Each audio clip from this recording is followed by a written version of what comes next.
Edgar Gadget can kind of just bunny hop you over the wall. You get to the middle, and then Mortis traditionally has been the one dashing through. So that race is going to be certainly interesting to see who can actually get there first, especially with Brock opening up the map as well. I think that makes things a little more intriguing if they go that route. I think this is more of a denial pick. Looking at it, I mean, they know that they're going to win the blue star, the race for the blue star here inside the mid. And according to, well, the Dry Season Theorem 2026 edition, so far, if you pick up that blue star or you win the first interaction and you turtle in the base, you have like a 90% chance of winning something along those lines. That's what we've been observing across all the regions. And that is why Mortis and wall breaks are still so highly contested. Absolutely. I think just having Brock in this meta is also really awesome. The extra distance that you gain every 6 seconds now, I believe, after the recent balance changes of that shot is very lethal. Charlie seems like a good hybrid to go into a single shot brawler. You've got the cocoon into somebody like Edgar, so you can kind of counter out assassins a little bit. I just like the well-roundedness, I would say, of SKC. They've got a little bit of everything going on. Yeah, it's deceptively good. I mean, there's no real synergy on the side of the SK Kalala's comp. You just got 3 brawlers that are all there to do a specific job. You've got Mortis to check, against throwers, to just get that burst damage, get that blue star. You've got to tear open the map and deny the inside of Bounty Hunters. And yeah, now we've got this Charlie also to deter that Edgar, but on the side of Bounty Hunters, they're not deterred at all. They know that Max is globally banned, but they've got Discount Max in the form of Jay. Discount Max and a little bit of countering out into some of those spiderlings that can potentially show up too. I think Jae Young's just a well-rounded brawler as well. Never really can go too wrong with it, I would say. But this is certainly going to be interesting. I think everybody having an arms race for that blue star as well, because the extra speed could get them in the middle first, help them out in that sense too. But an Edgar Gadget goes a long way. SKC definitely catching BH by surprise though in the opening set. Definitely what you want to see from them after last month's performance. Juan Carlos now moving and transitioning to a new region with a new team, one that is beloved and a history team in this region. They need some catching up to do on this leaderboard, and instantly Blue Star going Rosy's way. So advantage for BH, according to your theorem, they should have an advantage here. They're not going to be playing overly aggressive. That's why we see them back in the spawn, but that's why KR gets rather aggressive right in the face of the enemy side as KR follows up with another as well. But a trade, what a tap there from RT. Double hacks tabs there from Winona there to clean things up. I mentioned it's not just about the blue star, it's about winning at that first interaction, and that first interaction they did. There's the super far range there, shot there from Brock. We got Prosy there just going to be feeding a big one there onto the side of SK Kalalas. That's going to bring our star lead down just to 2. Yeah, maybe a little too aggressive. I mean, Brock is definitely the one that they want to go at in particular with that Edgar Assassin. Typically going to do well into these longer range, squishier brawlers, but KR doing a great job there, just assisting, playing bodyguard, obviously can dash at a moment's notice. There's that change. If you haven't been playing recently, Brock's gadget did get a little bit of a rework there, so it does pierce through the wall and then send a bunch of mini rockets, so Brock just well improved in this current meta. Yeah, the super is also much deadlier now. He's going to be following all their targets. That's what you can see he's farming up for.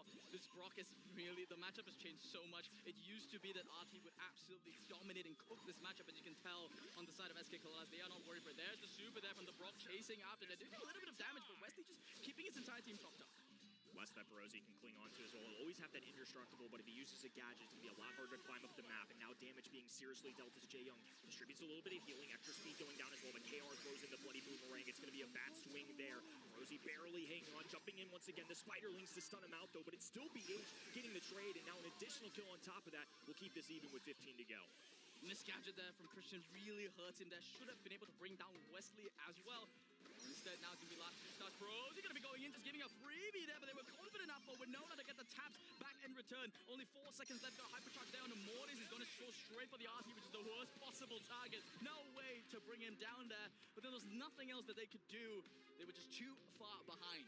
RT was a spectacle to watch throughout that entire first game. I mean, just tapping early, giving themselves the lead, the blue star being exchanged a couple times, but the extra hacks, like you mentioned, just go a long way in terms of damage. I think it's why I love to see RT in general for Bounty and KO across the board. It's just very dependable, very safe, and can do a lot of things. Or even at the end game there, you see that interaction that can potentially go down. If you use a super and Mortis dives at you, you're basically a walking Jackie with 2. The ultimate check there on the side of Mortis and Prosy as well is doing such a great job just to, keep Juan Carlos on his toes there. Doesn't have the super just yet. This is sort of a minor early game strength lead that we can see from the side of SK Kalalas. They have a slightly better early game here, but you can see Prosy's already on the hunt. He knows that he's got a super Johnson there, but the RPG becomes a trade instead. The RNC on the run there, cocoons up there, uses the Spiderlings just to get the themselves in the nick of time. Yeah, I think maybe going in early, knowing that Charlie couldn't quite grab a super in that exchange. It does end up being a trade, though, so no harm, no foul as Edgar now dives in as well. Blue Star still going, and they want more. Wow, look at Prosy go. First game, he did some good work, but this is excelling. This is much better. Even improvement off that. Now gives him 6 stars, one of the bigger leads we've had. Often do you see a triple super from Immortals become inconsequential. Christian just landed one of the best plays he could have made there, but the damage completely healed up there by Wesley. I mean, you see good caps now coming out from Juan Carlos, pushing the entire team back. As RHZ there pops the hypercharge, you see Christian, nice bait play making over there, forcing the side of Bounty Hunters. Be real low in the backline though. Prosy jumped to his depth up against Juan Carlos. It's now 5-8 in stars. SKC still have the blue star. Yeah, now Winona in super awkward positioning here. Either has to be puppy guarded by somebody like Wesley or just has to get rather aggressive and try and force some stars back their way. The good news for SKC on top of this is they've swung the blue star back to them. So they're down 3, but 1 to 2 kills is really all they need, especially with a lone RT right now. But now with Prosy, knows he has to make a big play. KR diving in, baited out. Edgar getting one, looking for a second. Doesn't quite get it though. So 2 stars will determine this. SKC slowly climbing their way back, and RT still doesn't have the distance. The balance changes in effect here. We see Rocket Rain there from Juan Carlos. He's gonna go for that stationary RT. Winona has got nothing to do about this. There's no way for him to defend himself. They don't really want to throw bodies at this. They're just gonna be retreating on their way out. Christian even throws out a hypercharged super just to zone even further. But that was pretty comical, honestly, quite anticlimactic. It almost sounds like SK Kalalis were like, hold up, Winona can't move. Why are we not aiming that guy? Just a checkmate kind of scenario. I mean, got baited out into using that super, and of course with the gadget choice, can't just instantly pop back into the other form, so he's just kind of stuck. If he dives in, he's gonna die. If he waits to the final moments, they just get those easy taps, and especially now that Brock can move, he can aim that super and walk away, and that's exactly what happened. Once again, same repeat here as Prosy is able to get this blue star. So they're going to be on the defensive. They're not getting aggressive. I think they're okay with that. They just need to charge up that Edgar super, and then alongside Jaeyoung, they can start making plays. But until then, I think just safer to go for their indestructible on their spawn side. I love how both teams are just so confident in their matchup. There's even Christian there, going in there onto Prosy, but he got the super just in time to dodge most of that burst damage. I mean, these are the micro interactions that you might consider unlucky, but I gotta tell you, Prosy calculated that one beautifully. Yeah, it's great timing there, and on top of that, Wesley there to assist if they need extra speed or if they just need a sweep of extra HP as well. As now the super goes down, Edgar tries to trade, so while he's catching Brock in that form, he's able to dive, isolate each member, and he gets a couple for the result as well. Winona, once again, getting aggressive. He's just forcing himself up the map. I'd rather them be aggressive in this position, especially with only 2 stars, not including a blue. You're up 7-0, you might as well press the wall, keep SKC away from your teammates. You can see that SKC, they have the opposite idea there. They're looking to Prosy, wanting to force out that super, successfully doing so. Christian, they're going to be flattened out there by Winona, and then he just zaps back there to his legs, back to safety. Now it's just Bounty Hunters. They can just play safe. It's only 5 stars left and 40 seconds on the clock. Quick TP, and also Winona having the blue star is certainly better than Edgar. Obviously, Edgar gets it for free at the beginning, but you'd rather have your more defensive brawler with it as Prosy continuing to put in work up top. Wesley there for the assist. KR on the bottom left-hand side, though, has grabbed that blue star as Prosy left all alone. Wesley, a goner, gets taken down, and now 2 stars separator. This has been close the whole way through. SKC has potential to really shake things up in South America if they can grab this game. Hypercharge active for Juan Carlos and for Christian at the moment, but doesn't have a super just yet. You see the hypercharge though on Winona, it is popped, and this is the blender of death, plus Prosy in the back getting a double kill, and that's gonna count up to 20 easily for the side of the Bounty Hunters off the backs of a nerfed Edgar. That Edgar was making plays, though. I mean, the dodges, the interactions with Mortis in particular, the assassins going at each other was awesome to watch. Just a lot of mind games, I would say, going on throughout that entire set. Game number 2, baiting out the RT super and leaving him as a sitting duck. And then game number 3, RT making adjustment, going straight at Mortis. That's the exact person he should have gone at. They swung the blue star back to them as a result. Just a lot of good decision-making, I would say, from both teams. But this has been really close the whole way through. I mean, this is the #1 team from South America, a stalwart of consistency in this region versus SKC, who've battled throughout. They got a new roster member in this second half of the year in Juan Carlos, and it didn't go great in month number 1. I mean, there's no sugarcoating it. The scoreline that they got was not the result that they were after, but this time they are putting up a fight. I mean, regardless of what ends up happening throughout the match, this is a different SKC. This is a growing SKC, and that is going to be necessary if they want to be perfect to try and make a World Finals or else it's run. Yeah, I just love the fact that on the assassins on both teams, in the form of Christian and the form of Prosy, despite what might look like mistakes, you know, jumping in or instantly dying after you dive after a Mortis, they don't relent. They know that that's part of the plan. They know that that's part of the game. Sometimes mechanics can fail you. And yeah, looking at the KDs on both sides of the team, you can see that the assassins were leading in the kills. That is a big part of what they had to do. But the hidden star for me, honestly, was on Carlos once again. I mean, on this new Buffy Brock, he had a matchup up against Portox, which is by no means an easy matchup whatsoever, and he held his own for a really long time. Showed in the DPS too. I mean, 4 kills is solid. It wasn't the 10 or the 7 maybe of the Assassins, but also I would expect the Assassins to have more kills in that sense. So I think Juan Carlos fitting in like a glove here, especially in this second month, wiping off some of the rust maybe of what the new team comes with. And once again, seeing Edgar pop up here. So he's moved to pit stop. No surprise there. Taking an eye at the band stage real quick as well. I caught a Cordelius there, so I was looking out for those defensive brawlers. Somebody like Lou could strike me as somebody that could really show up here. Cordelius would have been one of those members, and of course, somebody like Kaze Kit. You're expecting all aggression here. It wouldn't surprise me if it's triple assassin / triple tank, maybe throwing in 1 defender for each side. That's usually the formula. Triple tank or 2 tank plus 1 defense is currently the way to go. The monkey is still at large, but he has kind of been eclipsed, kind of low-key power crept a little bit. This is a pocket pick that we have seen before from the side of South America, and a bit of EMEA as well. Cheeky one. Maisie does a lot of damage if she gets onto the save. I mean, who needs to aim when the save is a stationary target, right? So, and then there's a lot of anti-tank potential as well. I mean, it kind of blocks out most of the traditional tanks. You have to end up playing assassins if you want to deal well into a Maisie. It's a shocking blend of defense and getting to that high save if they manage, like you said, getting that damage. And that's rare in a mode like this. Somebody like Buzz is typically just there for aggression. Somebody like Edgar is there for aggression. I think that's why Maisie shows up more oftentimes than not, especially in the 2 regions this weekend that you alluded to. But Nita is going to be one of those defenders as well. If you're a player at home, this is a frequent pick, especially early on in your ranked settings. People love using the Hyper Bear, swinging away at that save. The issue is charging up that super. So if Nita can't charge the super, it's bad high snap. A regular shot doesn't do a ton. It's going to be entirely dedicated to defense. But if you get a burst of bear, you can get it churning on that stage. Yeah, it's one of the few brawlers that also received one of the earliest buffies, and it's still a pretty good brawler. And there's the other animal in the house. I don't know. I can't just make Nita walk. I've been finding it hard to make Nita walk, no matter where I play her. It's as if once I pick her, my net just goes bad. I can't play her, no matter the matchup, even if it's the best matchup I have. But hey, Spells to me that bounty hunters, they're not interested in trying to out-tempo the Miko. They want to just run down the save, do 1 push, and hopefully win the game. I've seen Sam on 1 map and 1 map only, and it is this one. I see it a good bit in North America. I would say there are still a few teams that love selecting this. I imagine it's a later stage pick. Obviously, when watching practices, we can't necessarily see the order of operations, right? banger audio, I have to say. And I kind of get it. There's so many walls in the map. They banned out the drift. There's no real wall break potential, so this is where Sham is going to shine. Despite not being the best meta brawler, it is going to be one that BH rely on. I'll take the #1 seed from South America's word for it. I'm excited to see it play out here. This is just going to be a race to the finish line, though, folks. Both of these teams, 1-1 apiece, and all just diving at the other side. Everybody get your calculators out. It's all about the math equation here. Quick map, Kenny. Come on, who wins this one? I mean, you got Juan Carlos on the defense here. He just needs to bring down at least 1 brawler to maybe half the damage here, but I don't think it's going to be enough. Rouge goes for 1. He gets 1 down at the very least. Already got a hyper charge charged up. Prosy might go down here. No! Gets the golden attack just to bring him down, but is it going to be enough? 1%? How? The 2 teams apart?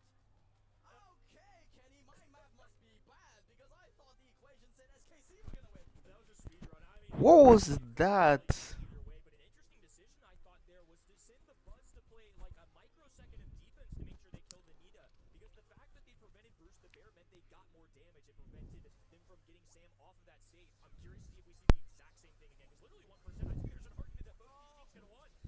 Oh, we're seeing an exact repeat. It's deja vu all over again. And now we're going to be looking at the save here. One is going down much faster than the other. John Carlos has to make a split-second decision. Who does he go for? Is he going to be West? Is he going to be Winona? He's currently picking both of them. Winona onto one side. Bruce the Bear is going to the other. He's actually going to chain the bad back into the shot. It's going to be Juan Carlos carrying his team. That match actually carried them using the bear to distract Maisie and pushing balls there, kept both of them off safe. That was actually very smart of him. As a player, I can't actually do that with Nita, so that's some new tech I'm learning right there. It's not tech, but a new way to play her. A few hundred heist points away. It's going to come down to literally 1 interaction off the rip. Yeah, we're going to see Bounty Hunters, they change their plan or not. It looks like it's the same equation. Slight difference here. It looks like, Winona is like, okay, I will stall Juan Carlos for a short bit. I won't throw my life away. The Bears going down. It's the exact same as game 1. Ah, it's game. It's game. It's game. It's game. And this time it's the three members of Bounty Hunters. What an insane set. That's one of the crazier things I think I've seen all year. Takes Bounty Hunters' level of base race to a whole new set. I mean, that was just insane.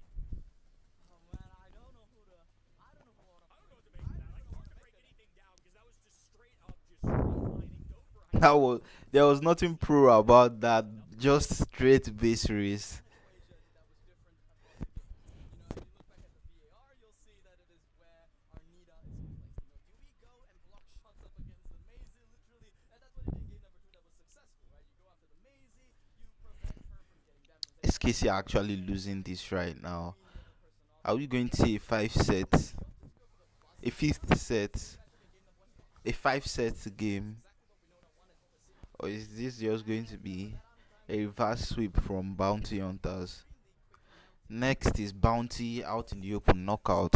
I wonder what we're about to see here. was remaining on that bottom high safe. And then in this one as well, a close call. I mean, all three of them were just photo finishes. The greatest track race that I've seen in recent memory for sure. And I mean, you saw the damage pouring out too. It just goes to show how much Maisie can also contribute there too. Because the fact that they were so confident enough to not put her on defense, and same for Nita as well. I mean, they knew their assignments very well. But the quick math of Edgar plus Miko roughly equaling all three of the other brawlers is absolutely insane. I just learned a lot from that short stint of testing from these teams. I have not seen two memes on the same stat before. RHC and Ron Carlos. 011 was the exact stat Ron Carlos had years ago on well, it was a Miko as well, I believe. But yeah, now we got a Miko with 2 eggs, and this is according to plan because this is exactly what happened in the game. I mean, you look at this and you don't think they're feeding, you realize, oh wait, this is pit stop, guys. This is that one map that I mean, we know base races are viable, but should it really be the meta, Kenny? I mean, I can't even argue with the stat line there because the just obliteration of that high save coming in from those two is exactly what they wanted, and it literally came down to hundreds, not thousands, not percentage points, literally within hundreds of high save damage of what separated that from being a 1-2 versus what in reality is a 2-1 now favoring Bounty Hunters. As we move into this fourth set, there will be no base race. They can get aggressive, but it's all about being the better player.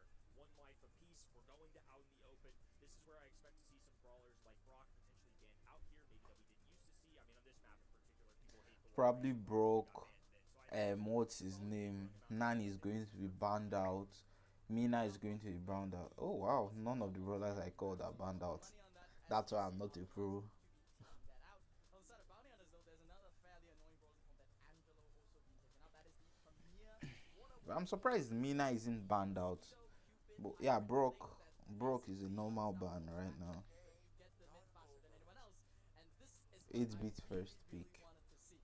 Some new faces there on out in the open. 8-bit is not particularly that new in the sense that it was used, but it was more of a last pick, and I think mostly North America and EMEA using it as sort of a pocket pick to short in that last pick. But you can look at the bans, they banned the full to snack up the 8-bit, and this is a renewed Buffy paypick. this is one of the brawlers that I was curious how far he spreads out because obviously the balance changes really target him, especially in the second go around on I believe it's Thursday. The amount of HP points they have too is really great too. So the fact that they go Piper into this is really interesting to me because 8-bit is something that traditionally goes well into that brawler, just being tanky and also having range. I'm smiling from end to end and just thinking in my head, she's back! She's back! It works! They buffed her HP, they buffed her damage, she can 4-tap the 8-bit instead of a 6-tap now. I mean, it's a big difference. And back to this Leon now. This was what was used in majority of out in the open to basically be a discount Max or a discount Jaeyong. It's the speed that you get from that lollipop dropping that into the mid there, but it also keeps your drop a little bit concealed. You don't want to show if you're going full wall break or just going to top it off.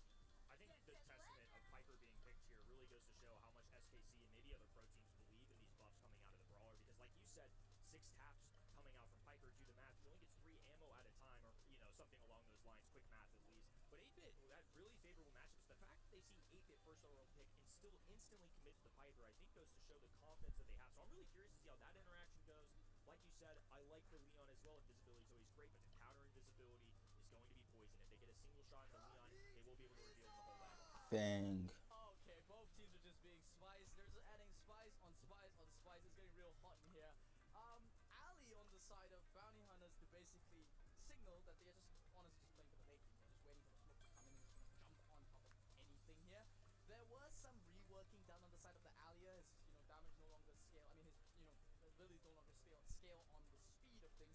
So, I mean, it kind of makes the interactions a little bit more consistent, but whether Ali, honestly, in a pool where Mortis and all these brawlers were available, I don't know.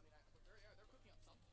Just in match number 1, it's awesome to see all these new faces come up. Obviously, old brawlers, but new implementation, new interactions, and it's one of the things that makes me super excited about this one. A completely different meta on our hands, and SKC have done great in adapting compared to last one, but it is still BH, the leaders of this region, taking an early lead. Is now Winona will be striking back and forth, just trying to stay in that grass. The bushes are really SKC, I really need you guys to win this, so please step up. but now Christian has a Okay. little bit perfect positioning, and they split up Ali from the teammates.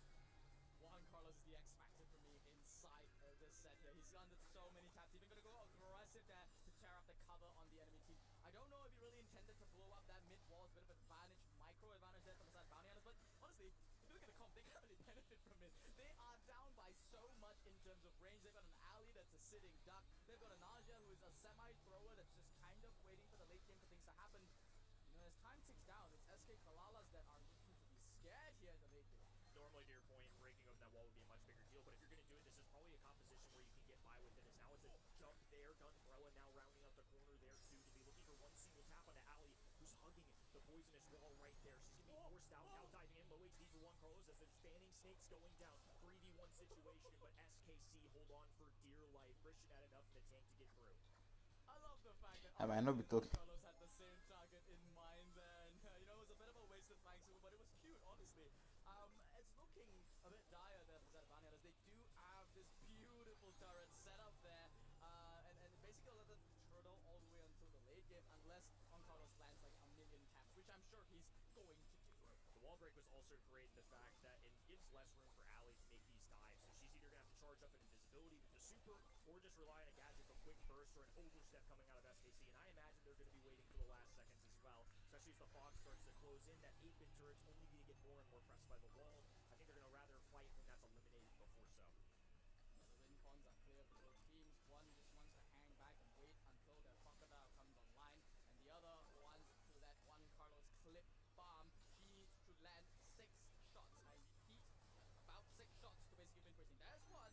He's gonna land 6 in a row, Kenny. 6 in a row is a big ask out of anybody. As now the Probably poison not 6, but- cloud starts to move in.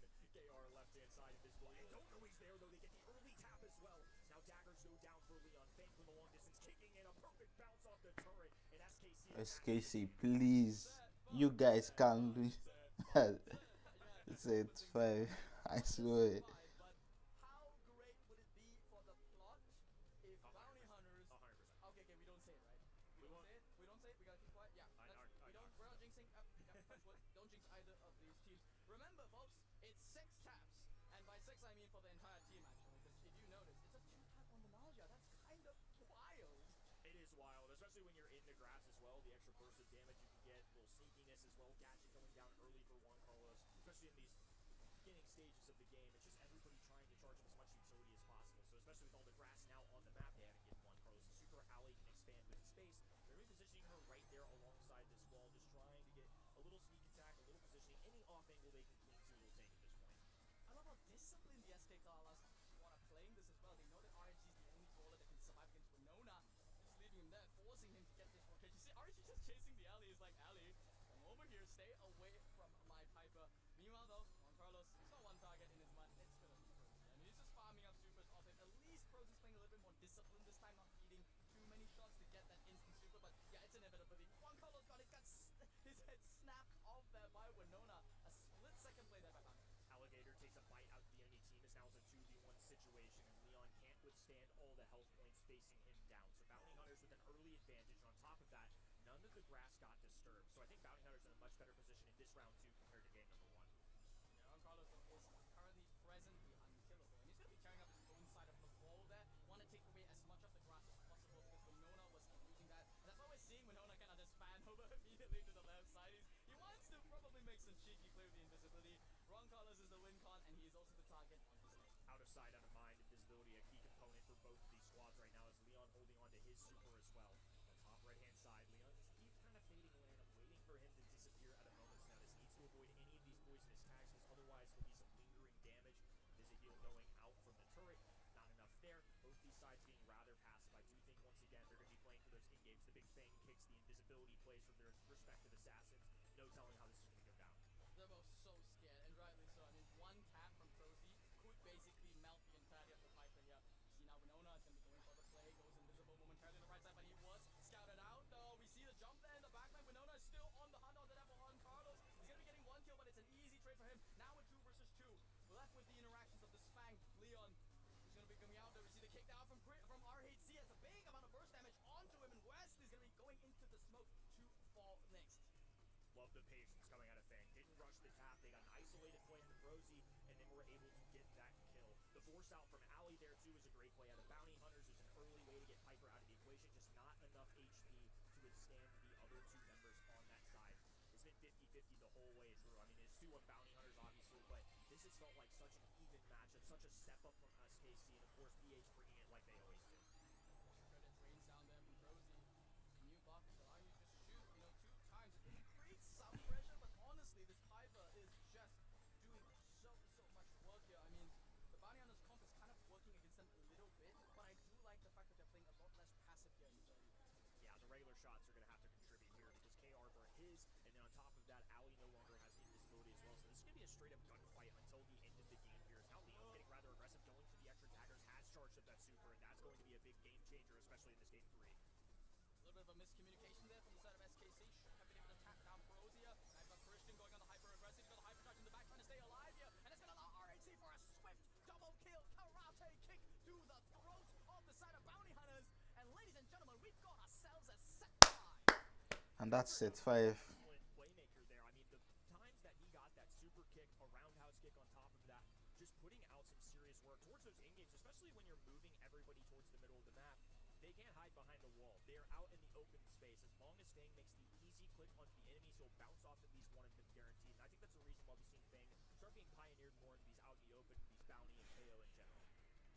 Fantastic win condition and great usage there from the side of SK Kalamas there. I mean, I love that they made those like minor changes across the board. I mean, they realized that this Juan Carlos getting 6 taps in a row not really working out in their favor. They were like, Christian, can you kind of, I don't know, make a little risky play, kind of do something? And RSG was like, yeah, I got you, bro. You can die, you can do, after you get that treasure. And there we see the double kill once again. It was really just drawing Renona away from his team.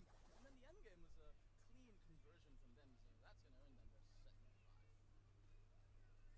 Very strong from SK Kalalas, turning things around yet again, and we do get to see a set 5. I'm hyped, I'm celebrating already, because we get to see the most possible Brawl Stars. The guys next to me are celebrating too. I hope we return to the camera, otherwise this is gonna get old real quick. RHC, obviously with the most kills here, we're still going. Yeah. They're not returning to us on the camera. They're probably embarrassed for us right now. Maybe they are. We were We'll have to do it again if they ever show our faces once again. You really missed out, everybody watching right now. But yeah, RHC with a whopping 6 kills, which is a lot in knockout. And we saw that double kill in the highlights once again. They had a super aggressive comp with the Leon and Fang. It was super risky. And usually you don't want to go with something too risky when it's the last possible set. Or potentially, if they would have lost this one, SK Kalalas would have been out already. We didn't expect it to go all the way. Bounty Hunters is looking a little shakier than we expected. To be fair, this happened last month as well. In the quarterfinals, it was their closest thing ever. Maybe it has to do with preparation.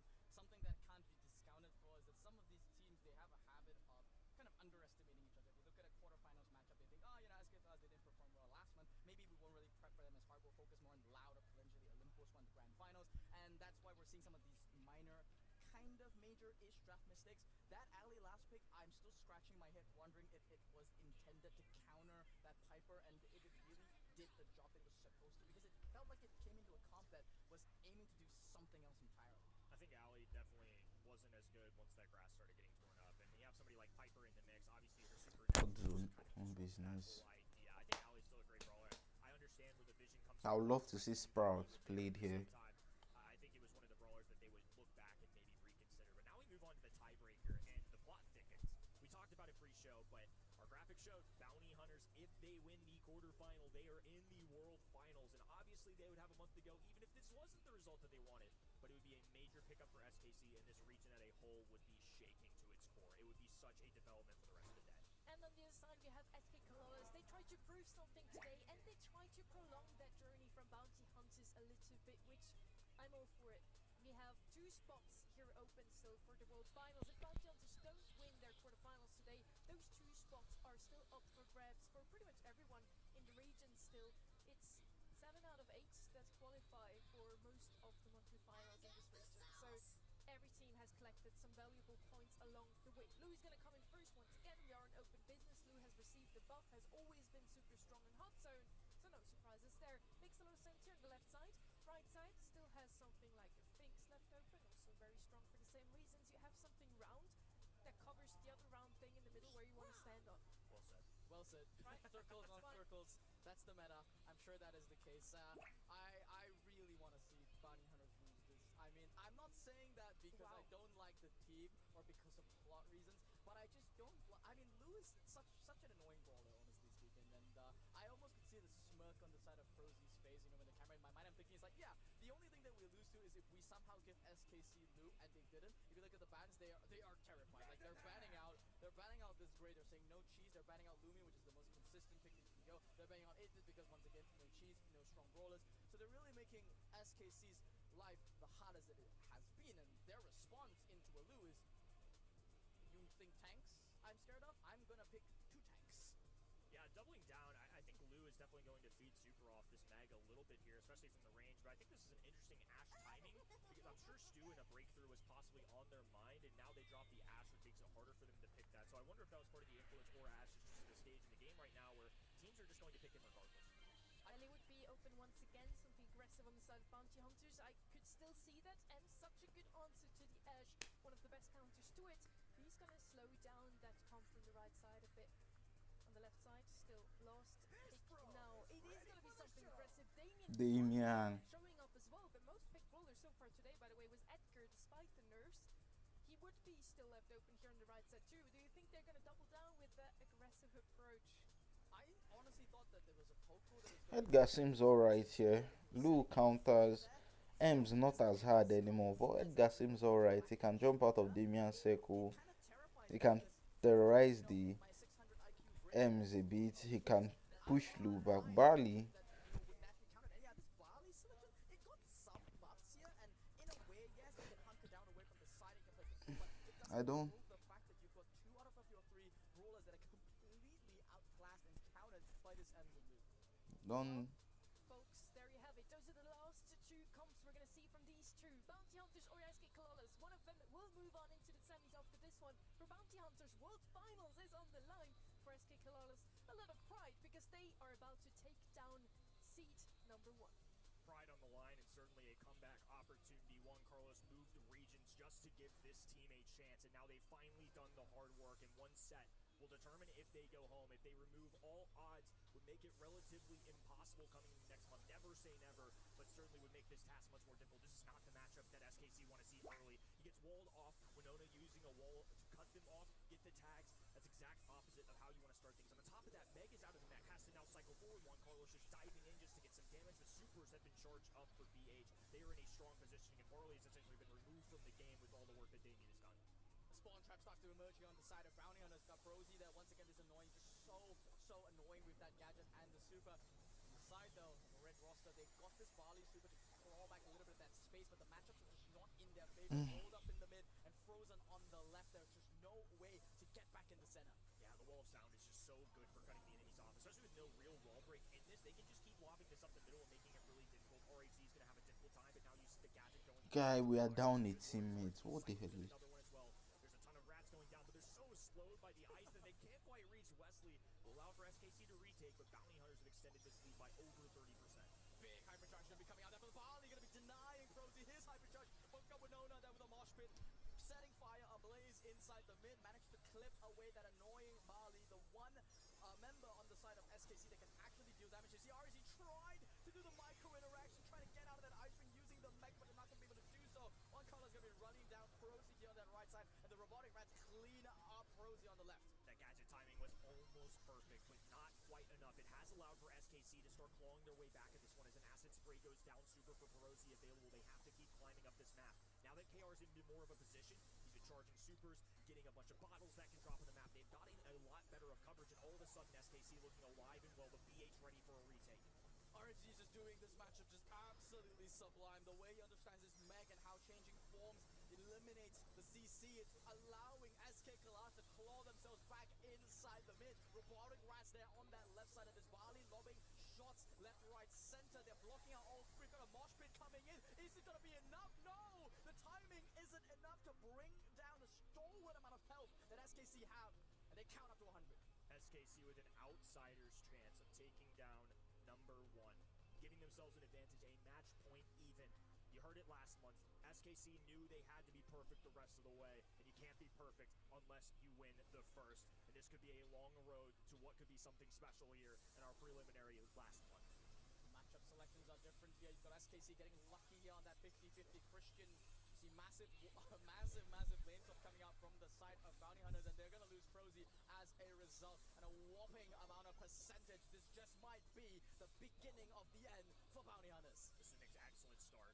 Almost 30%, and BH and Mustard won. This time Winona not able to get away with a great matchup. Doesn't go into Barley. The acid spray going through, but KR distributing some extra heals. The herbal tonic on the ground to help out. Ash swiping away at the enemy side, and Wesley forced away. Doesn't have a super, so can't force this up the middle of the map. And look at all of this spawning on the ground. Robotic Rats, bottles flying, and Damien just takes it up high and tries to crash down on the enemy side, but not enough. Look at RHC once again with a great gadget choice. Wesley left all alone. Back in the mech he goes. RHC with these timings has been so good. They've only given up a few percentage points. This is alive and well for SKC. He doesn't even die. The health reduction, the shield there from the mech keeps him alive, and he goes inside his form once again. Back into the small form, but make no mistake, she's small, but she's really, really tanky. And there we go, being able to just get a little bit more percentage on the block. You see Christian already spinning. He thinks he's won. Has he actually done it? SK Kalalas eliminated in the last one. Juan Carlos crosses an entire ocean, an entire region, and makes waves here in South America.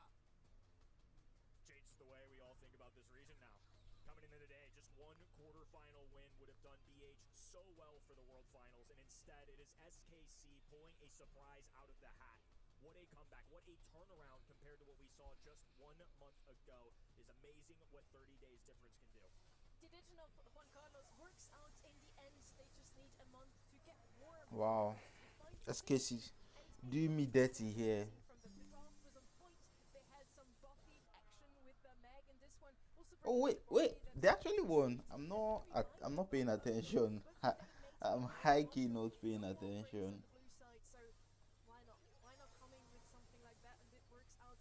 When he was spinning at the end, I'm not gonna lie, a little bit of a throwback. I have bad memories of Barney spinning preemptively. Whoa. You can't say that right You before my can't boy say walks that. on. That's You can't crazy say out of that. you. That's crazy out of you. He waited at the PTSD. side of the Yeah, like I think he's in a pool of tears now.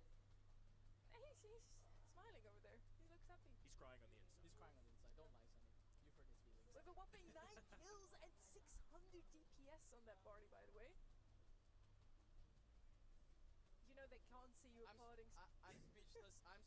I've got not much to say here. I mean, 600 DPS is a stat I don't think we've ever seen here. I think we've seen more, but rounded off the nice 6 followed by the 2x on the back, and rightly so. I mean, this is a last pick Guardian, you said, into a comp that had no wall break, and I was doubting it. I said, like, I don't know if the Mech Ash is just too weak against this Ems and this Lou, and it wasn't. I mean, looking at the scoreline, 3-2, they have proven me wrong.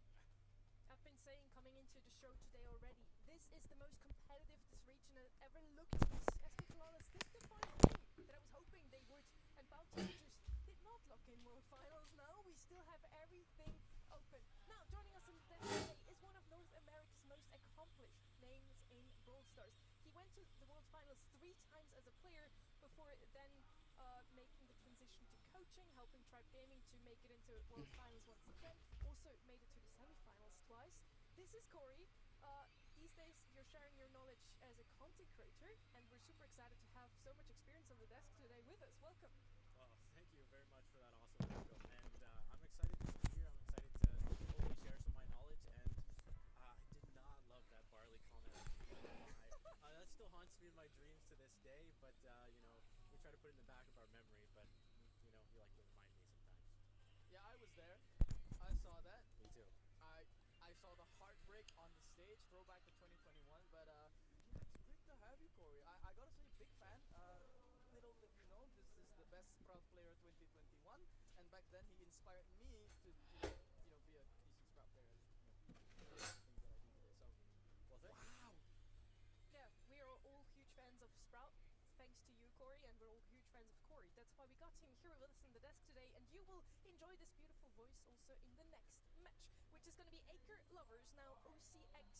Division versus Loud.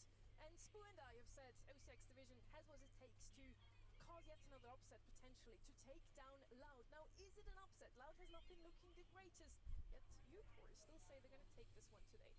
Yeah, in my mind, it's still an upset. And the reason I say that is because the experience you see on the Loud side. I mean, these guys played in international tournaments a bunch, and I think the experience is just enough to propel them in this win. That's why at least I predicted them. However, you know, you never know what can happen, just like you saw in the very first match of the day. I mean, that was a huge upset, and I have to give props to where it's due. I mean, SKC played amazing and drafted well. And the draft is what made the difference as well, I believe. The synergy that they came in this month with looked phenomenal. Last month we were like, oh, they picked up a fresh player. Is it going to be enough time for them to prepare for a monthly final? And it clearly wasn't, but 30 days later, as you put it, Spoo, they're looking like a whole different team. They look super strong, might even make it into the grand finals, but first up, they're going to face in their semis either against OCX or Loud. We'll see who it will be in the end. Yo, My reason go to for the not this picking Loud thing this now. month, I picked them last month, and I'm a bit salty because they ended up losing. So now I'm voting against them. That's my only reason. So she's got a vendetta. I think they It's can not only win. objective anymore with. They can only win if I vote against them. So you now are voting with me, and you're gonna make my predictions bad because your predictions are bad, and then we make Corey look good because yay Corey! But you know that thing about the 30 days, and with Loud, they don't have 30 days. They don't have a massive roster change. They did just pick up Roll 2 days ago, I think. Is 2 days enough, Corey, to make a change in the team's entire drafting preparation, for example? I mean, maybe not the draft. 2 days is a really short amount of time. But I think where its role is going to really come into play is his attitude change, hopefully, for the team. I mean, sometimes the coach's job is just to pick up the players when they're down, when they lose a set. So I'm hoping that's what Roll does for them in this match, and maybe we'll see it right now. I believe so as well. Maybe the draft was just where they were lacking a bit, and Roll can help them with them. Also, we had Corey sit down with them just before, played a little bit of investigative journalist. So there you go, Edinho with Corey. I've seen Roll has joined your team as a coach. How has that been so far, and do you think that will take your game to the next level? Eu acho que sim, o time tá bem com ele, não faz muito tempo que ele entrou, então tá todo mundo em fase de adaptação. O meta também mudou faz pouco tempo, ele entrou faz tipo uma semana e alguns dias, mas a gente sabe que ano passado com ele a gente foi muito bem e a gente tá confiante agora com ele de novo.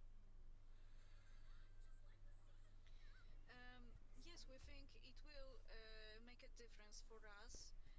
He hasn't been long with us, so we still have some adaptation to have. Also, meta has changed not that long ago, about a week or so. But we've worked with him before, and it has been very good for us as an experience. So we are confident that it will be very good for us. Who do you think is the best player in South America right now? Se eu puder me incluir nisso, eu diria que sou eu, porque eu treino, eu consigo ver as minhas mecânicas, então eu sou bem confiante com a minha jogabilidade, com a minha visão de jogo. Mas vou dar menção honrosa aí pro Prozy, eu tenho gostado de assistir ele. Eu acho que ele é um jogador muito bom também. If I could include myself in this list, I would nominate myself because I train a lot. I know ins and outs of various mechanics. I am very confident about my skills, and I also have to say that one of the players I greatly admire is Prozy. I've seen him play, and he's marvelous. Edinho and Prozy, let's see if they're gonna face up against each other later. Not today, but maybe next month again.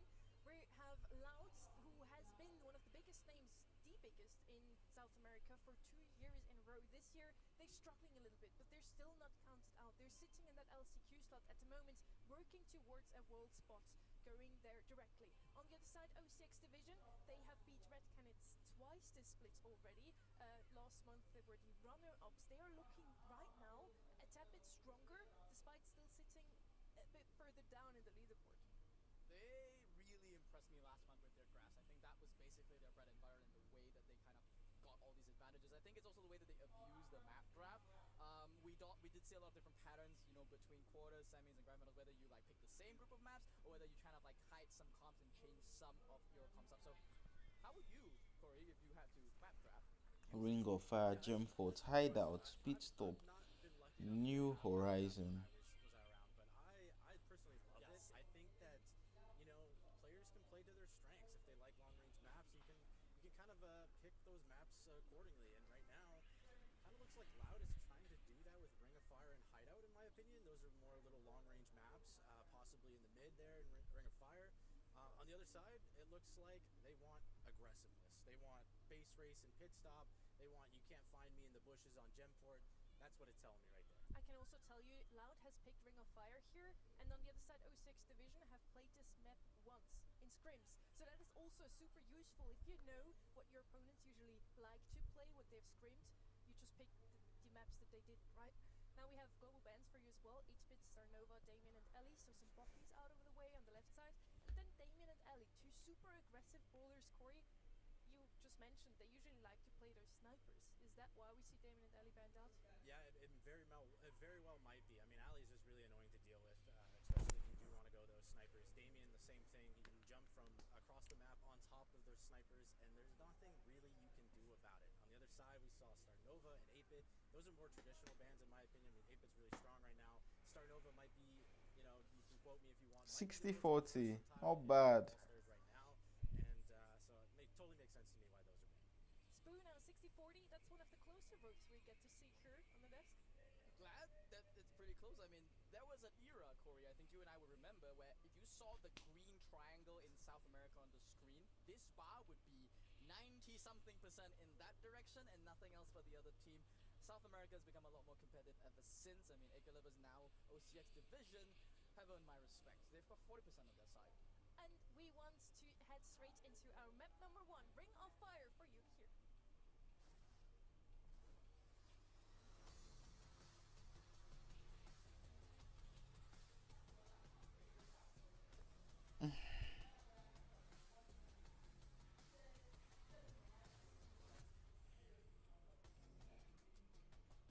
OCX Division versus Loud, who will make their way to the semis to face SK Flawless, which just came out as the winner 3-2 versus Bounty Hunters.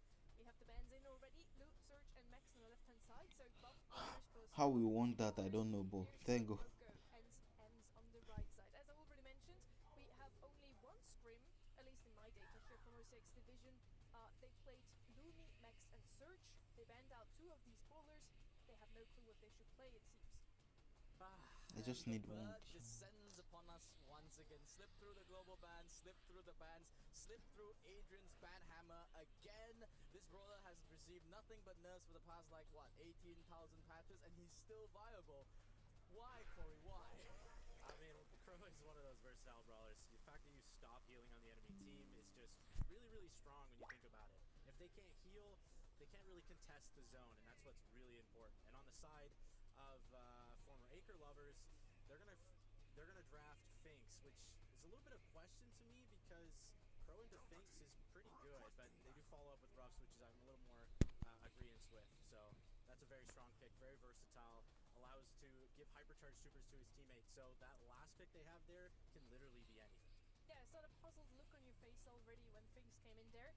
With Poco and Ems banned out, I guess he's a good option. Ember, of course, still left open. Ember and Crow really decent into that brawler. Yet overall, still a decent pick on Ring of Fire, especially, again, their only picks that they usually like to play on this map are already banned out, except Lumi maybe, who I expected to still come in at this point. Chloe coming in once again. Seems to shape up as one of SA's favorite. I see, once again, 2 puzzled faces on my left. Less puzzled, more concerned. We are not puzzled on the desk. We are simply worried for our boys on Loud, who we have loved and known since the days of IMTZ. Now, the problem that I see with these types of picks is it just doesn't really mesh together very well. And I think, as Corey already mentioned, the last pick is still wide open. You can shut this down fairly easily. I mean, any kind of anti-tank would really do so for them, and they've already base that deals with practically anything else. Yeah, my question for Acre lovers, former Acre lovers, is do they have enough damage to take care of a Mina Glowy? That's really the question. I mean, Ruffs doesn't deal a ton of damage. Finks does do decently well, but again, this last pick has to be really shut down for them. And Meg, I see the damage output. I also see the zone presence, which is, I was wondering when Meg was going to show up, to be honest. I thought Meg would show up on the side of Loud, but it does show up on the other side, which I still am a big fan of, but it's, do they have enough damage to deal with Glowy? Yeah, I'm with you. I would have liked to see Glowy and Meg in the same comp. Now they're on either side. Both teams have a pick that I don't love, like the Finks we already mentioned, kind of gets countered out by the Crow on the right side. We have very tanky brawlers. I don't know, but you were worried because of the Glowy, and Glowy now supports Mina. Does that satisfy your need for a balanced out comp, Spoon? I think it works. It's just it doesn't really fit in a Crow comp, but I guess Crow, in this still day and age, still debuffs him enough to sort of give additional HP to the rest of the team. But Loud are it's definitely more mechanically skilled team here between these two. They only lose out when it comes to the draft. Do OCX though have it this time? Yeah, it's going to be hard to say, but as of right now, it looks like Loud is taking control of the mid with the help of the Chloe heals, and nobody can seem to hit the Fire Crow. That's what I was worried on the side of OCX. Can you take down Fire Crow on the Mina fast enough to get some... I forgot to start recording the Loud. The Crow is doing a great job of stopping healing, stopping them from contesting, and that gadget comes out again from Mina, stopping them from their push and their damage output completely. Satisfy's gonna lay down the time zone at the very least. That buys some time for them to just scroll up, but yeah, Loud aren't even perturbed by this. They're just gonna fall back, wait it out, and then just cycle back inside the mid once Fire Crow is ready. There is one trump card that I think OCX have, but it did get nerfed by Adrian. I mean, double hypercharge supers from Meg would be the damage that they need, but I don't know, did they read the balance changes? Maybe that's kind of what's happening because they kind of are running down right now. Yeah, they are going down on the side of Loud. Only Glowy remaining, but Glowy's still getting a decent amount of time. Does have to back up, does get to heal in, and there you go. Kyodog is already back in the mix, does have a hypercharge ready to use. Hypercharge Finks comes out, but they're so low. Is this the right time to use it? I'm not sure. They are getting a little bit of time, but Loud is just happy to wait this out. Fire Crow starting to make a push. Hypercharge Crow comes out. The kills are flying in from the side of Loud. Looks like Glowy hypercharge goes down. Actually, this is a chance for OCX to gain a little bit of time. It's a massive hypercharge there from Fire Murillo being expended, but yeah, it's just this Crow first pick that came in that is just outranging the entirety of the OCX squad. Healing is just so difficult for them, but Lauda's starting to slip up a little bit. Good taps there from Lipperson. They're going to be able to buy the space that they need to get Fire Murillo back online, and it's starting to look pretty dicey for Loud. Yeah, they really need to get a kill here soon, or else it looks like OCX is going to take control of this game, but there comes Kyodog with the super, does get one, gets two. This looks like it's all Loud's first game. Dino, they're going to be closing this one out. 5% count up to 100, and that is what we were concerned about. Corey, you asked, do they have enough damage to bring down the Mina Glowy combination? And I got to add on that little bird in the equation. They didn't even bring down Kyodog. I mean, he kind of outranged the entire team, slipped through the nurses. I got to keep saying, I'm kind of tired of this bird at this point, but it worked out beautifully in their favor. The things, it bought some stealing time for the team to heal up, but you can't heal into a Crow. Yeah, they're going to need to get much more value out of the Finks Super if they want to win these games. I mean, Kyodog is a real problem. And look, he already takes Meg out of Big Meg and just slowly poking away at the enemy team's HP. As long as none of them die, there's no way to break Loud's comp. If none of them go down by themselves, it's really hard for OCX to make a push into the middle. But they do get a little bit of damage on Kyodog. But look, Adino comes in flying to save Kyodog's life. But they are trading kills back and forth. So this is a much closer start from both teams. I love the little micro adaptation made there by Fire Murillo to go as a flanking play on the right side on this Meg. It drew the attention of Kyodog away from the mid, and that allows for some skill-based gameplay to come out. Lipperson inside of Fire, they did manage to dodge up really, really well. Now, though, they've kind of just gone back to game number one habits. They're just alling in on the mid. They realize that with these hypercharges online, Fire Murillo can't make that play anymore. Yeah, I really like what OCX is doing this time around. They do get some hypercharge, or excuse me, they do get some power-ups from Ruffs. It makes it a lot harder for the side of Loud to actually do anything. If you notice, Finks and Ruffs are both powered up. Now is really looking kind of rough on the side of Loud. They need to somehow break through OCX, how it's reverse roles now.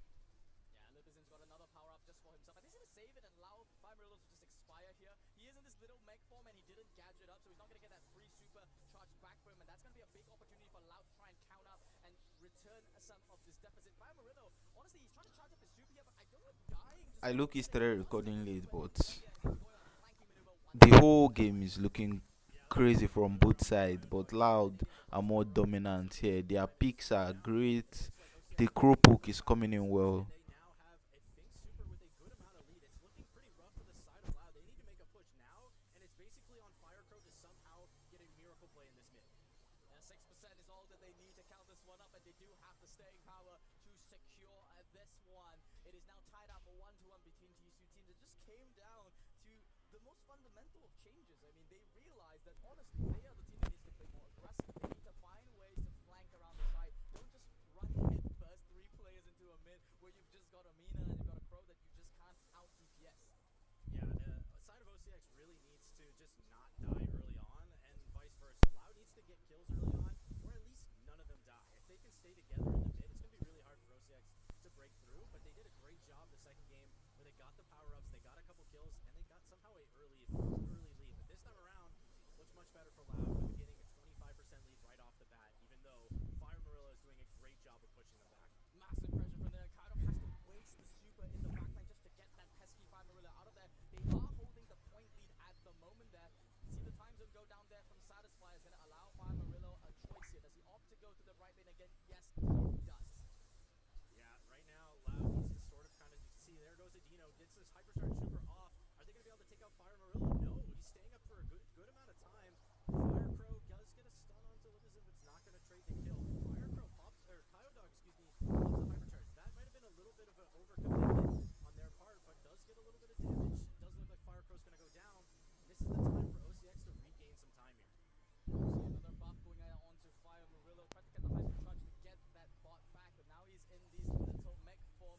He is a little bit tanky, but he's not running that star power. The range though is surprisingly helpful to just keep Loud at bay, poking them back. And it's OCX that are slowly clawing back the position inside the mid. The time zone is there.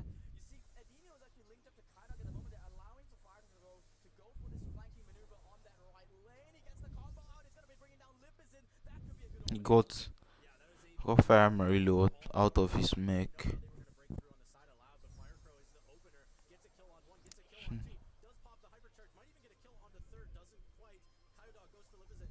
Does look very good for the side of Loud. There's only Satisfier on the other side, trying his best to stay alive, waiting for his teammates. Does do a great job of staying alive. That is a huge How many times have they left Mina now and she's still able to do this? last man standing on the side of Loud. But skill is needed. Surely on the side of OCX, they're making a great, fantastic push in the mid. Hypercharge are being popped. This game is coming down to the very wire.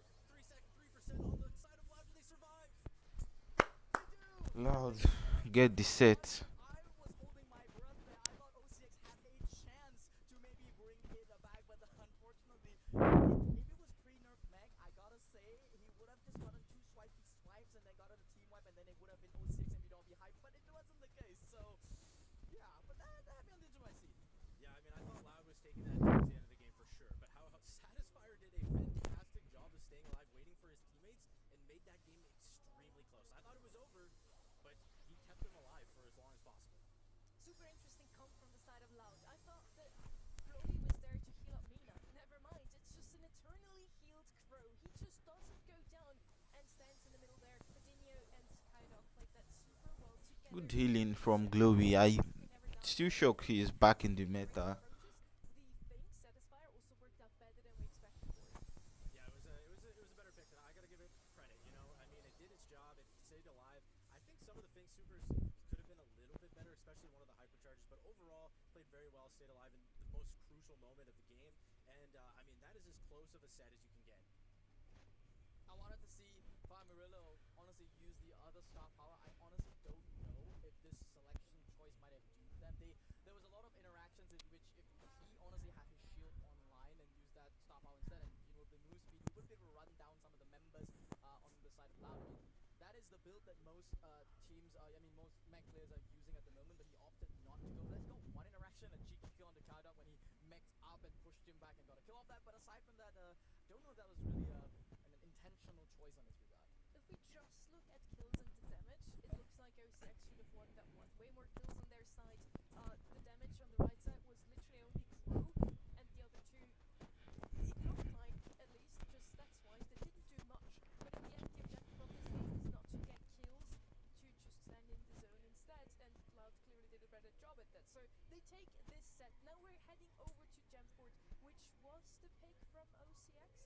So we'll see if they can take their own map now. Yeah, this is where map draft comes into play, in my opinion. Like, you know, what do they have planned? What do they have in store for Loud, and what do they have secrets that they're hiding? You know, that's the question that we're gonna find out really quick inside this draft. But as a former player, I really enjoy this map draft. I think there's so much levels that we just introduced to the VSC, and I am so excited to see it play out more. As you know, it's just brand new, and I'm excited to see more and more of it in the future. I'm with you there. Map drafts get introduced this year. We also have global bans now, who I'm sure you're also a fan of. Yeah, I mean, global. I've been preaching for global bans for a while. I'm such a huge fan. I mean, there's so many brawlers now right in play, and global bans eliminate brawlers that you don't want to face, brawlers that are just super strong, and it also just changes the draft overall. I mean, you eliminate, you know, some of the assassins, and the other team accidentally eliminates the other assassins. Well, it becomes a different game every single match. Yeah, I think we've been asking for this feature for years at this point. I mean, come on, guys, we're at 100 and what, 6 brawlers? I have losing count. I could open up the game now, and I would be missing a fair few, and have all to catch up on. But that's exactly why we have global bans to step in. I wouldn't be surprised if, you know, as the brawl competitive scene continues to go on, and you know this number scale up, we might even more global bans coming in, and I'll be pretty excited for that. Imagine if we had global bans already at the time where we had, I believe it was Lumi, 100% banned at the World Finals scores. Yeah, I mean, Lumi was so OP. So, I mean, right now, though, we do see a lot of the OP brawlers being banned, like the Buffy brawlers, like Surge, 8-Bit. I mean, in this one, Starnova. Starnova, if we see Starnova today, I'm actually going to be pretty surprised. Yeah, I said I'd riot. I said I'd be pissed because it just hands over essentially the easiest drafting tool that you can use. But I gotta admit, it's actually not incredibly strong. It's not as oppressive as on release like some other brawlers like Lumi. She did get sort of tuned down a fair bit. She's just very versatile, fits into every single comp, but she functions more like a crow. She's annoying but not oppressive, if that makes sense. Yeah, I mean, I do think there are some ways to play around the Starnova. So if we do get to see her, I'm at least not right. This should be fine. We're now heading over to Jamfort. A lot of pushes, as we already mentioned. Not usually what Loud wants to play on. They're 1-0 ahead. They can take the momentum into this set, hopefully for them. Now, in terms of scrims, they really like Immortus on this map. 100% win rate on that brawler as well. So if I was OCX, I would probably ban him out here. They decide to ban out some other aggressive brawlers here with Shade. Evans and Crow are banned out as well as 3 Buffy brawlers from the side of Loud here with Max, Mac and Surge. Otis is going to be the first pick here, which is a very safe option. Can't go wrong with it. If you pick a Ruffs or a Otis as first pick, I think pretty much every map and mode you're going to be fine. That's what I said. I don't know if it still rings true, and I don't know if Gemfort is a map that can support that. I think this is a map that a little bit more like Griff +1 is really the meta here if you want to really open up that map. But ever since they introduced unbreakable walls in this map, it's also a completely different dynamic. You can always get away with a little bit more aggression here. And given that this is not Loud's map, I'm actually surprised that OCX aren't leading out with something spectacular. They're just going with a good old reliable but boring Otis. I've just mentioned Otis and Ruffs as the first picks, and here we are. Yeah, I mean, Otis is a really safe pick, and I don't mind it. I think it can be flexed either lane or mid, depending on what Loud respond. But with the Ruffs, I mean, Ruffs is just so good right now. It's a very good place. Does decently well against, I think, everything. Colette is a little bit surprising with all the nerfs. I know Colette is solid, but I guess it's probably their sort of anti-tank that they're picking here, just in case, you know, OCX wants to try to run them down with a couple tanks here. I think it blocks out Ashe, it blocks out Damien, blocks out a lot of the nasty tanks. I mean, Damien is globally banned after all, but there's still a lot of, as Corey put it, jump out of the bush type of brawlers that Naa does do fairly well to. It was nerfed to Oblivion. It went from 1.5 seconds to 1, and now it's at half a second. So OCX, yeah, they're not that concerned about it. They're still going to opt to go for this Lily pick, which is one of the premium jump scare brawlers on this map. Early Lily pick here, usually a lost pick. You want to turn things around here with a nice hypercharge gadget combo. You can claim the gems in the very last second. Now, we have not too much range on the left-hand side. Lily is not going to have the greatest of times into that Colette, but yeah, honestly, still fine. Nita would be one of the brawlers that I would still expect to see on a map like this one. Maybe something aggressive still also on the right-hand side. We have Nina still left open, or the Motus that I mentioned before. Sandy has also been showing up a great amount of times for the side of OCX on a map like this one. With Otis and Sandy, they have so much control, and whenever Sandy gets a super, it's basically free mid control. Yeah, I mean, Sandy, I'm a little worried for the Sandy in the sense that Ruffs can start destroying Sandy's walls, but if they do a good job and don't feed Ruffs early, Sandy could take over this game. Now, I love the Nita pick. I was thinking it in my head. I didn't say it. I wish I did now. But I like the Nita for a couple reasons. It's very good against Lily, and it's very good against Sandy. Sonny said it. Did she? Yeah. He's not even It's alright. It's alright. complicated to Great call, listen great and call. cast and do the analysis for the draft. You know, this is set 2 now. Loud is in the lead with 1-0 already. Now this was the pick from OCX. Can they win their own map picks, Boo? I hope they do. I want to see 7 best of 5s going 5 sets. I said it here live on broadcast. Sonny's giving me a look. Yeah, I want to guys him all the way. I want to see interesting stuff here. I mean, both plot lines for these two teams winning could be phenomenal, right? If OCX bring down the Titans of South America, once again, they've proven themselves that, you know, they're not like a one-trick wonder just winning, you know, a couple games because of draft. And going into this one, big aggressive play there from Lipizin. He's going to be able to do some damage and claim the early mid control for his team, but other than that, he's still going to be yielding the rest of it. Yeah, a little bit of overcommitment from Sandy there. They had control of the mid, and they kind of gave it up a little bit as Loud is trying to fight back. I mean, this is a battle of mid control. Both teams really want that mid, and it looks like OCX is doing a great job. Sandy's back. They stalled enough time for Sandy to come back. Now, you do see that wall go down. That is kind of what I was talking about with the Ruffs pick. I think that is like your only way to deal with the Sandy from sneaking up on you. Lipizin goes hypercharge in, might even get 2, does not quite get 2, but it's looking like it's all OCX right now. This is the problem with Ruffs. It takes time to come online. Yes, if you tear open the entire map, it's one of the most fantastic rollers that you can have, and you shut down most of the Sandy, but what's there to shut down when the game is already practically over? I mean, you've got 9 gems on the side of Fire Murillo. Satisfy even managed to get an entire Sandstorm online and probably a second one coming soon, and it's just going to be pure defense from OCX to close this game. Yeah, I mean, it just looked like Loud was sleeping at the start of this game, and OCX took control, and now just Lipizin gets the double, securing the game. There's no way that they come back now. Fire Murillo is just happy there with 10 gems, and they do take game number 1. That was pretty clinical from the side of OCX. I think there was some slight over-aggression if we really want to be nitpicky here, but they are going up against the biggest team in South America. I loved how they played that one out. I mean, the Sandy flanking on the right side, the Lily going on the left, the timings on those Vanish gadgets were just timed perfectly. Lipizin's looking real Japanese today. I love it. But coming back to that Sandy selection, Satisfyer has one timing that he needs to beat, and that is that Ruffs gadget. As long as he gets one Sandstorm at the same timing that Firecrow gets that first wall break, I think that's a timing that they can play off to really keep their comp competitive. Yeah, I really like what Loud did here is they switched it up. They didn't all go mid and get all murked by one Otis gadget. Like, that's what happened the first game, and it was really tough for them to deal with. But as you can see, OCX is also adapting. They're also splitting the lanes. Sandy sneaking behind, trying to get some value on Adino. This is just pure chaos in the mid. Kyodog does super, trying probably to dodge something out that does have 5 gems to his name. But again, Sandy's behind him. They have to be very careful here of not overcommitting in the mid. A very different setup that we're seeing here. We don't see Lipizin get massive value in that early game. He does have a super online, but currently it's just all Loud holding most of the gems, but the mid control has been yielded because, as you mentioned, Satisfyer was just lurking and too dangerous in the back. The Mute goes out there. It was targeted, I think, auto-aimed, potentially. I think he wanted to maybe go for a Dino there. Lipizin, though, is going to get the kill on the gem carrier in the back. That's going to be a temporary setback for the side of Loud, but at the moment, it's pure mid control for the side of OCX. Yeah, Lipizin's doing a fantastic job of just causing chaos in the side of Loud. Loud doesn't really know where he is ever, and finally Adino pops Hypercharge, trying to push Lipizin out. Hypercharge coming out from Fire Murillo does miss. Colette stays alive. Adino is making so much work for the mid, pushing them all back, almost gets them all out of there, and they have 9 gems. They just need 1 more, but it does spawn on the side of OCX.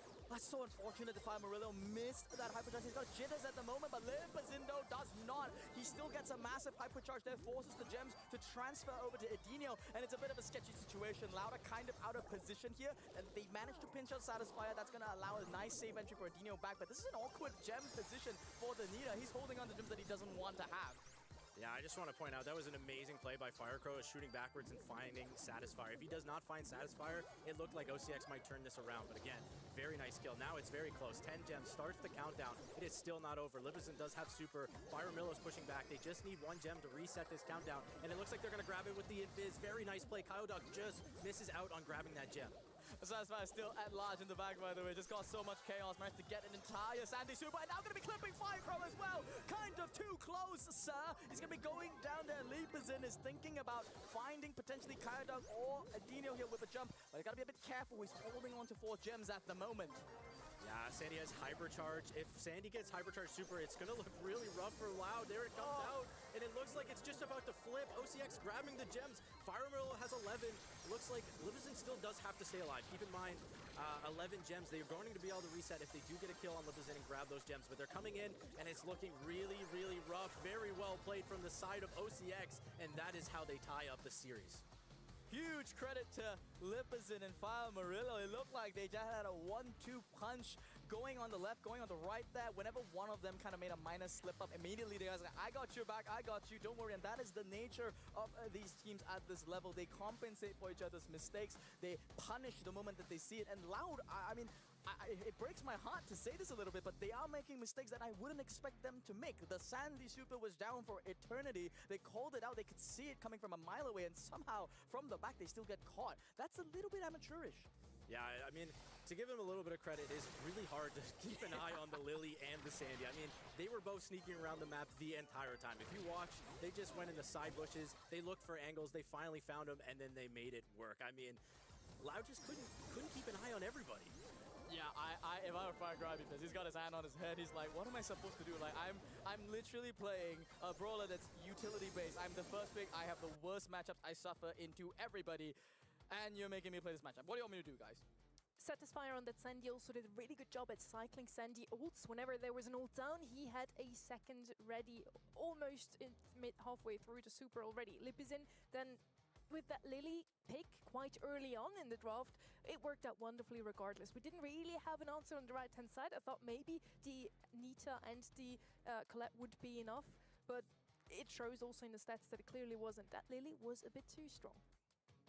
Yeah, I mean, Lily just caused the chaos needed. And again, with the Sandy pairing, I mean, it's double invis, double the chaos, and they only had really roughs to spot them out. I mean, Colette doesn't actually have that much, you know, spotting potential. It has a couple shots, slow reload speed, and if you do waste your gadget, I mean, Lily and Sandy are going to pounce, and that's exactly what they did. And now, we're gonna have to see if Loud bounce back. Both of those teams now won their own map pick. We're heading over to Hideout, who was once again a Loud pick, so potentially they can take the lead here once again. We have the Benzin already. Byron, I saw, is out of the way. Mortis, the brawler that I mentioned before, has been one of Loud's favorites also on the previous map, now on Hideout. An early, risky pick potentially, but they're gonna have the blue star for sure. So they picked up this map, and Corey said that they're gonna be going for long range. And then they lead up with a Mortis selection. I don't really know what to make of it. They ban out 2 of their sharpshooters. So it kind of tells me the opposite kind of narrative. Loud were initially saying we're going to skill diff OCX. And then they got skill diffed in gem grab, kind of comp diff, kind of skill diff. And then now they're going here and they're like, all right, we're the ones that need this Mortis. Yeah, I mean, I think they could still go for the long-range approach. I do think that Bounty is now evolved into, you kind of need to play for that blue star, especially because teams can kind of hide behind the walls and hide out especially. And with Brock banned, that's one of the wall breaks gone. And so I like the answer from Kaze as well. I actually don't know who gets the blue star. It's very close between Kaze and Mortis, and that's going to be a cool interaction we're about to see. And whoever does get that blue star, in my opinion, is going to have a very solid lead going into this set. Mortis is still going to be a tad bit quicker. Maybe it depends also on spawn though. If you spawn in the middle, you have to walk around that wall. Ellie and Gedger, for example, would be a bit faster because they can just use the wall in front of them, jump over it. But yeah, we're going to see. I do believe Mortis will get it. We have the Ross on the left-hand side. Also, once again, just a solid all-rounder, can help out his teammates. The scrims I see here, OCX usually like to play Kaze, Bell, and Flex. You see that 2 of these brawlers are banned out, so I kind of expected them to come out with the Kaze. And from that point on, I don't really know what they would like to play. From Loud, we'd see a lot of Angelo, the long-range brawler that you mentioned, usually also a lot of Leon and Jae Young. And there he is. He's going to help that Mortis to, for sure, get that blue star now. Yeah, Loud really want the blue star. I think we've made that fairly abundantly clear. Now the question is, what did they round out their cup? Is it going to be an 8-bit? Just, you know, hang back now. It's going to be D'Angelo. Yeah, you know what, Corey? I think the real coach here is actually Sunny. You know, she coaches the better team, a better region after all, totally, right? I mean, that's totally Wow. That's totally why we're getting all this wrong, right? I'm gonna let that slide. I just want to say I was a little bit right in the sense that they did still go a little bit of range. They got Angelo and Jae Young, you know, 2 range ballers. And I'm not surprised about the Mortis. Mortis is really strong. They do still have to contest for that blue star if they want to play the range battle. Doug, I don't know. Jeez. This is a little new to me, I won't lie. Doug, I mean, I'm guessing they're going to try to get the Doug hypercharge on the Kaze and make some crazy plays like that and change the lead quickly. But are they going to be able to get it that fast? A dog without a kid?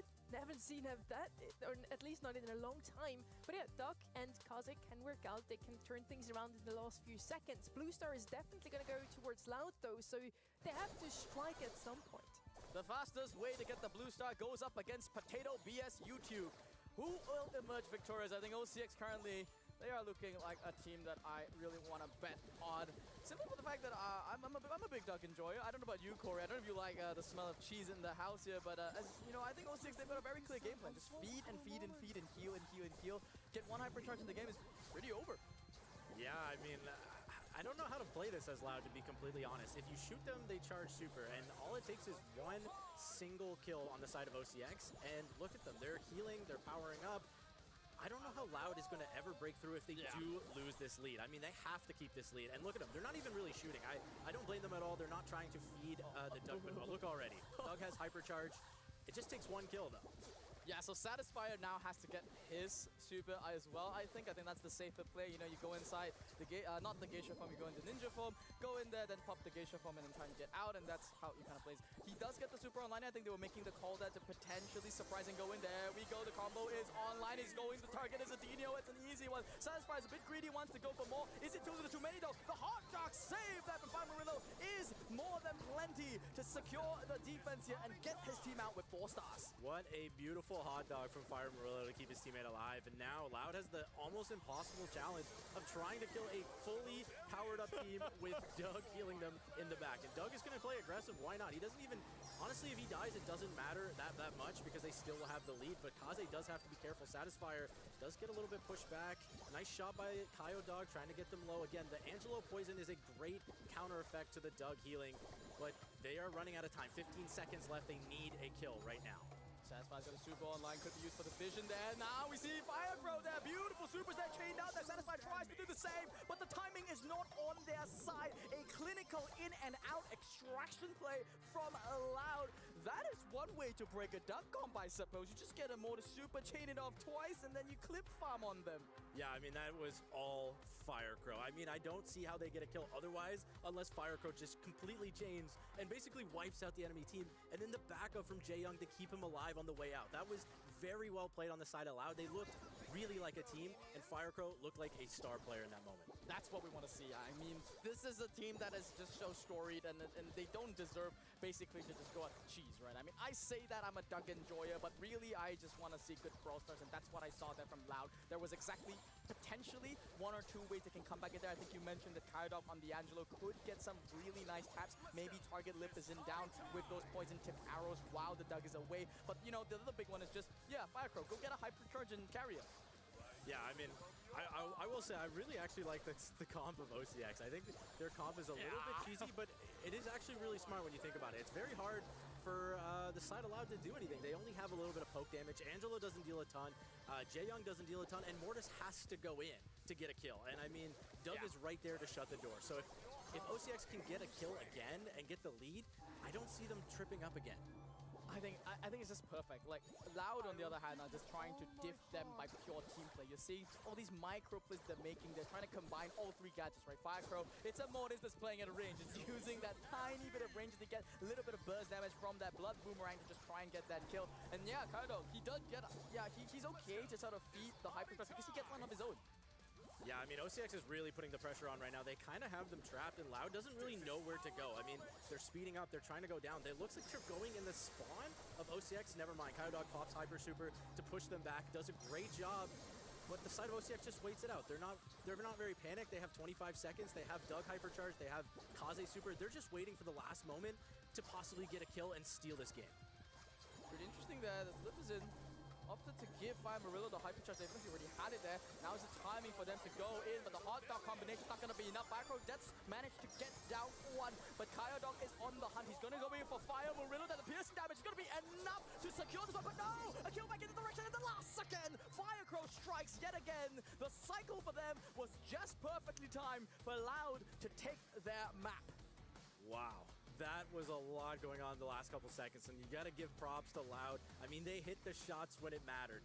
Kaze goes in. Kaze doesn't get a ton of value right away. They take him down, and then they still get a kill. They got a kill onto the Mortis, but then they bounce back, and I mean, somehow Loud was the one to take the win here.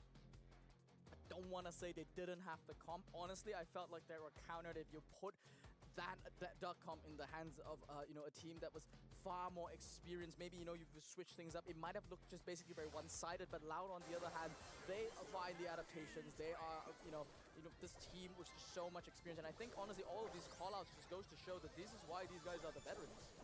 Yeah, I mean, I want to say that both teams had a chance to win here. I think, on the side of Loud, they knew what they had to do. They had to hit the shots, they had to play as a team, and they did exactly that. On the side of OCX, they might have just waited a little bit too long for that Kaze Hyper Super play, and it was kind of predictable, but, it was still close. It felt telegraphed. It felt like you could see them winding back for the big punch, and then they were like, I'm gonna get you.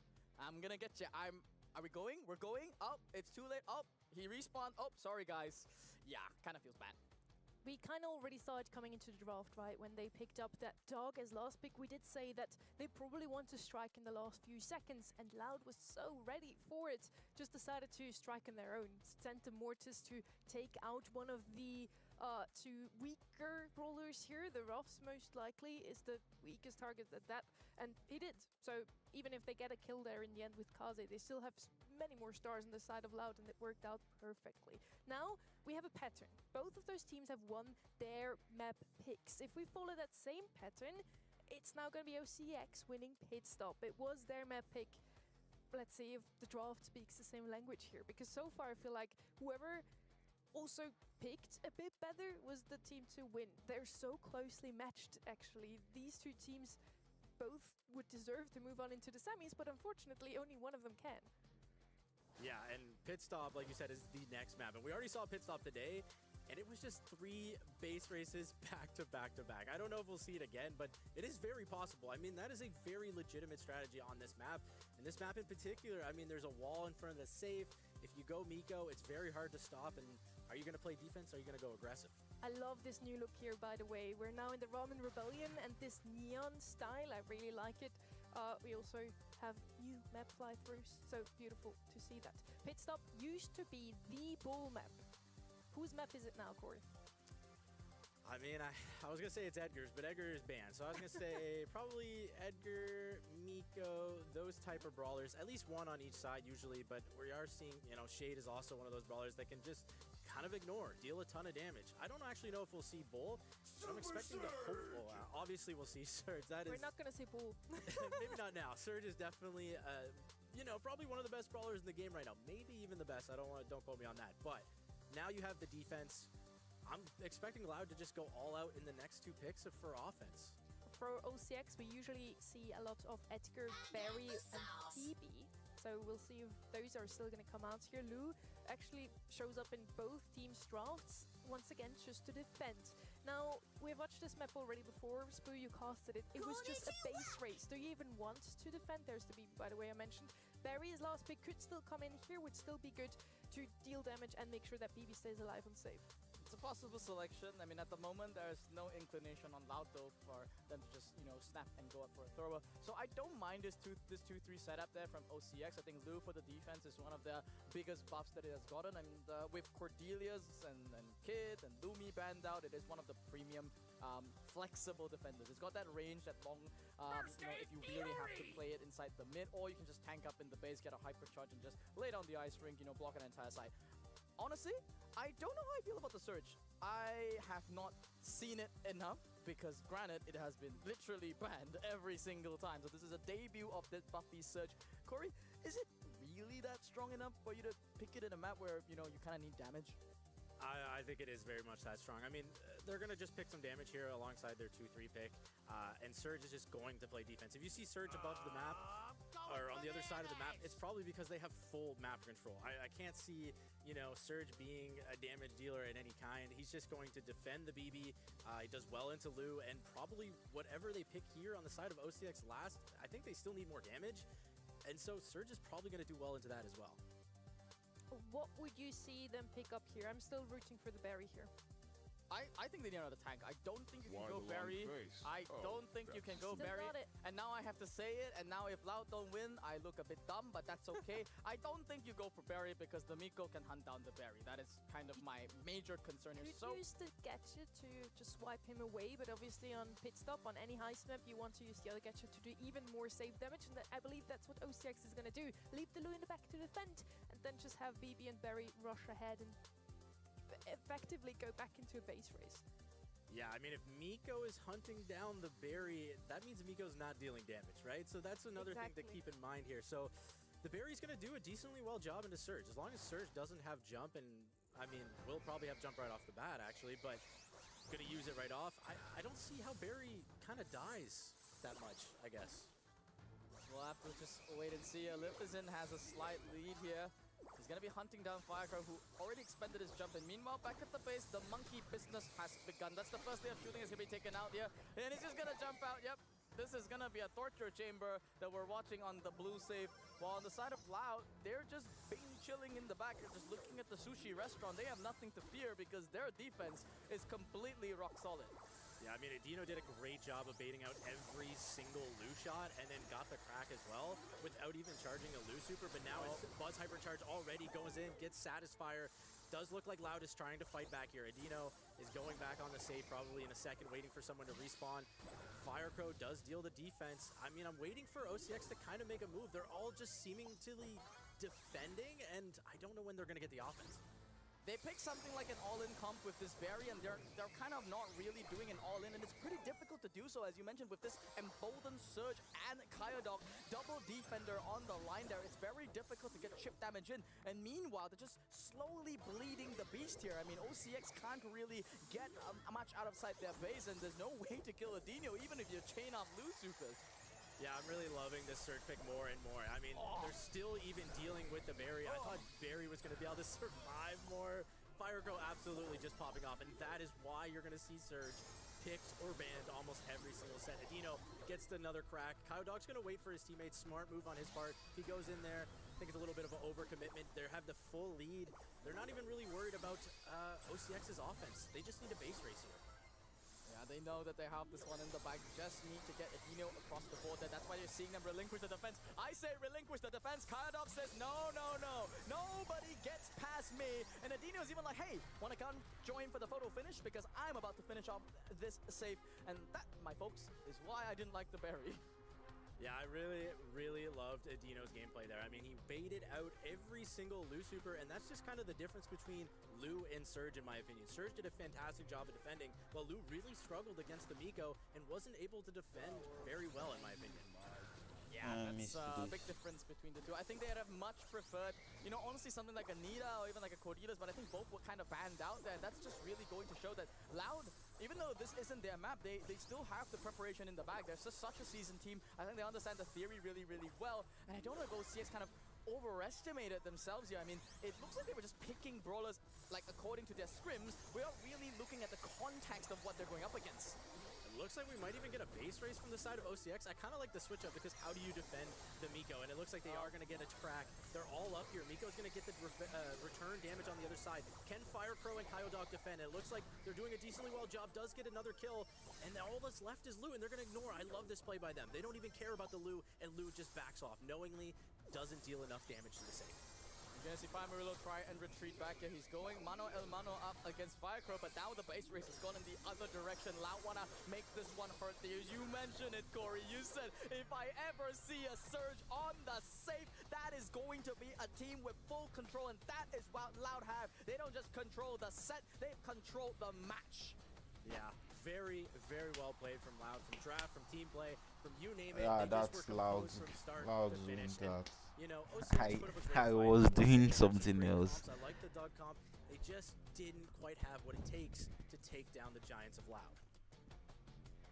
Oh, wow. That's two predictions now that Sunny and I are going to be reeling about. But honestly, I love to see it. Loud were a team that I think we really disrespected. We expected them to be number one. We thought that they would be in the Bounty Hunters position.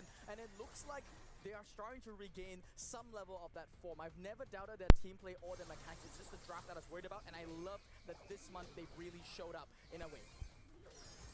Loud's taking this one, and yes, it seems like they can only win a quarterfinal when I vote against them.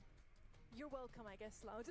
I still believe in you now. They're gonna face up against SK Kalalas in their semi-finals. Probably not the team that they expected to be there. Let's see if they still have prepared for them. And with that Surge first pick, they definitely got that one in the bag. On the other side, OCX got all the brawlers they wanted. They are the brawlers they listed because they like to play them in scrims. Yet, if you leave a Surge open, we have seen him banned so often today, Corey, and we just saw proof why you're probably gonna lose the set.